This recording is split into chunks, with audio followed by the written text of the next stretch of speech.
Hello. स्वागत है आप सबका इस वीडियो में।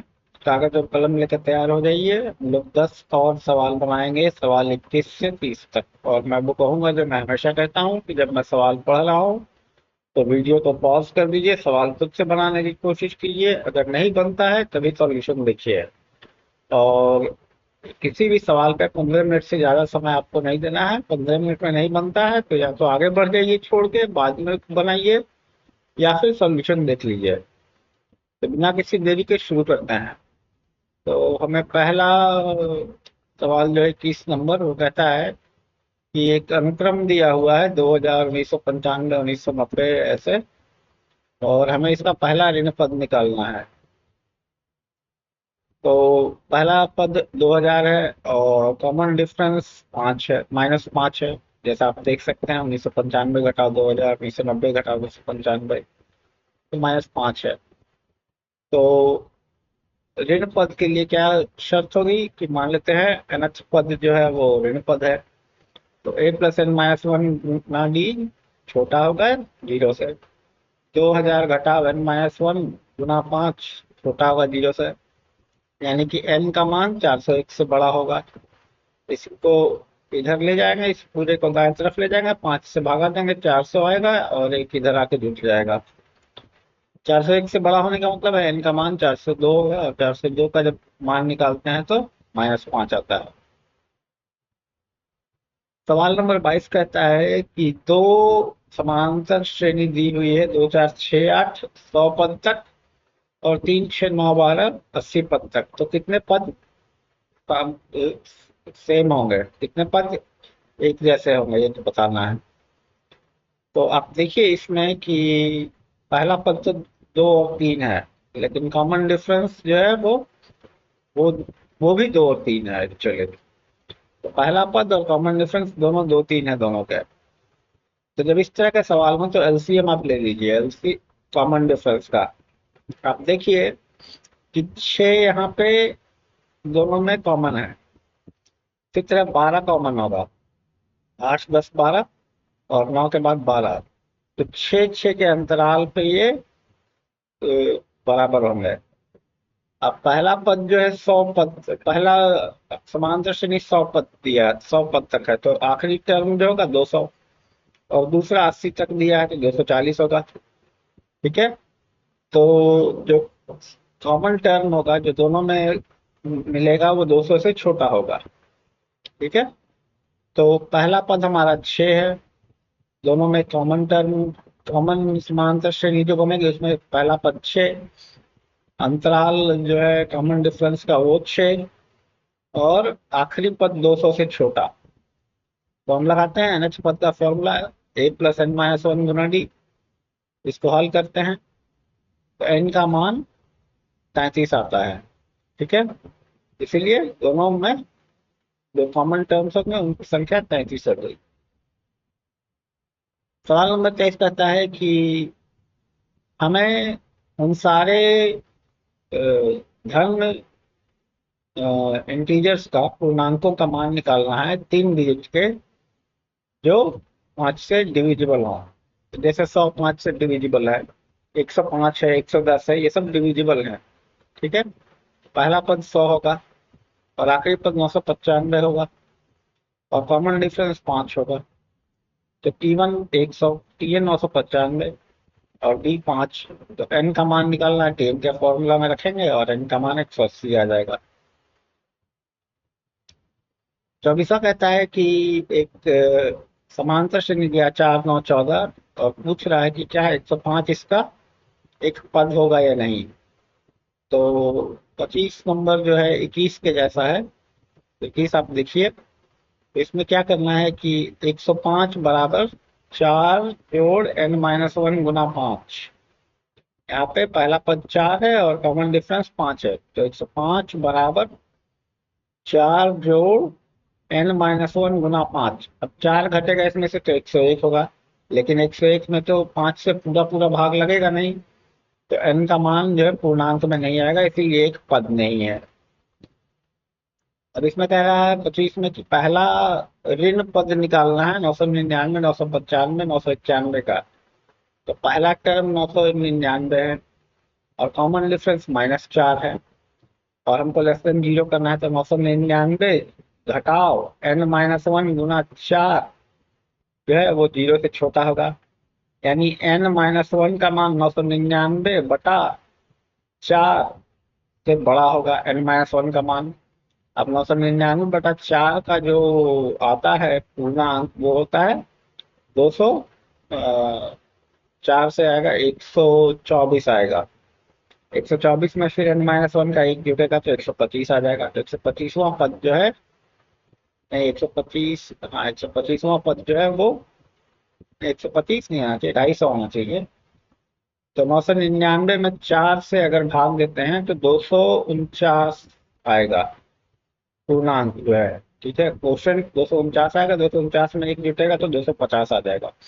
तो 250वां पद पहला ऋण पद होगा। अब दो समानांतर श्रेणी दी हैं फिर से, 3, 5, 7 और 4, 7, 10, दोनों 100 पद तक लिए गए हैं।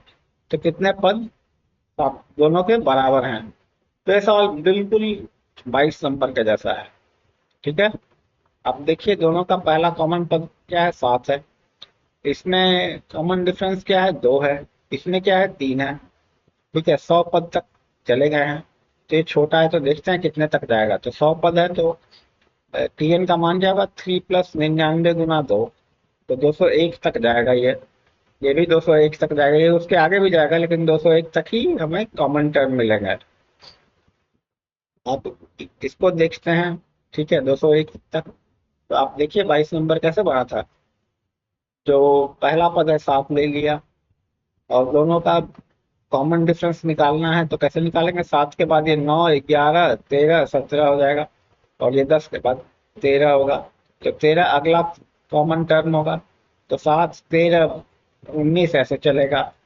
तो आपका जो कॉमन डिफरेंस है वो 6 आ गया। तो पहला पद 7, कॉमन डिफरेंस 6, और आखिरी पद 201 से छोटा होगा या बराबर होगा। तो आप निकाल लीजिए एन का मान और वो आपके कॉमन टर्म्स होंगे। तो ऐसा कहता है कि अगर किसी एपी का समानांतर श्रेणी का एमएच टर्म का एम गुना इसके एनएच टर्म के एन गुने के बराबर हो तो एम प्लस एनएच टर्म निकालना है। 27 नंबर यहाँ बनाया हुआ है, 27 नंबर। तो दिया हुआ है एमएच पद का एम गुना, यानी m t m n t n के बराबर है, इसको लिखते हैं। तो m a plus m-1 m d बराबर n a plus n-1 into n d. अब घटाते हैं तो m-a बराबर m² - n-1 plus m d. तो a का मान कितना हो गया, -m+n-1 डी। तो m प्लस एन एच पद क्या हो गया, a plus m plus n-1 Guna D. इसका मान 0 है, a का मान यहाँ से रखेंगे तो ये 0 हो गया। 28वां सवाल कहता है कि अगर ए बी सी किसी समानांतर श्रेणी के पीएच क्यूएच और आरएच पद हों क्रमशः, तो सिद्ध करना है ए गुना q minus r plus b गुना r minus t plus c गुना पी माइनस क्यू 0 के बराबर है। बड़ा आसान सवाल है। पहला पद मान लेते हैं एक्स है और वाई जो है अंतराल है समानांतर श्रेणी का। तो ए कितना हो गया, x plus p minus 1 b कितना हो गया, x plus q minus 1 y, और एक्स सी कितना हो गया, x plus r minus 1 y. अब जो दिया हुआ समीकरण है उसके बाएं हिस्से को हम लोग ए बी सी का मान रख देते हैं। तो x plus q minus 1 y into q minus r plus x plus q minus 1 y into r minus p, x plus r minus 1 y बराबर पी माइनस क्यू। अब एक्स को कॉमन ले लेते हैं तो ये हो जाएगा साइक्लिक सम है, ये साइक्लिक सम है तो ये 0 हो गया। उसी तरह वाई भी, ये भी साइक्लिक सम हो जाएगा और ये भी 0 हो जाएगा। आप करके देखिए, इसको बना के देखिए, इसको पूरा कैलकुलेशन कीजिए। 29 नंबर सवाल कहता है कि हमें उन पूर्णांकों का मान निकालना है जो 100 से 1000 तक के बीच हों और 7 से भागा लगे। ठीक है, और वो भी निकालना है जिनमें 7 से भागा ना लगे।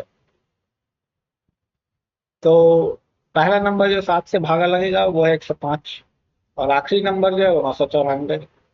तो 994 एनएच पद मानते हैं, 105 जोड़ n घटाओ 1 - 7, तो n का मान 128। तो 128 संख्याओं में भाग लग जाएगा। ठीक है, अब हमको वो संख्या निकालनी है जिनमें 7 से भागा नहीं लगेगा। तो 1000 जो है वो टोटल संख्या है, 1 से लेकर 999 तक, 1000 तक। और पहले 100 जो है, यहाँ 99 होना चाहिए, 99 होना चाहिए, पहले 99 में भाग नहीं लगेगा। ठीक है, और 128 में 7 से भाग लगा है। पहले इन 100 में तो मतलब वो हमारे अंतराल के बाहर है, 100 से 120 तक, 100 से 1000 तक है, इसीलिए यहाँ 100 घटाया है। लेकिन ये 0 से 99 होना चाहिए, क्योंकि 100 अगर जोड़ते हैं तो 0 से 99 आएगा, तो 773 होना चाहिए। तो 128 यहाँ से आ गया। 30 नंबर सवाल कहता है कि अगर a b c p h q h r h पदों किसी भी समानांतर श्रेणी को, तो सिद्ध करना है ए माइनस बी गुना r plus b minus c गुना p plus c minus a गुना क्यू बराबर 0। तो पहले की तरह मान लेते हैं कि एक्स पहला पद है, वाई कॉमन अंतराल है। तो ए जो इस सवाल की तरह ए बी सी का मान निकाल लिया, 28 की तरह ए बी सी का मान निकाल लिया है। अब बायां तरफ ले लेते हैं, लेफ्ट हैंड साइड, और उसमें ए बी सी के वैल्यू रख देते हैं।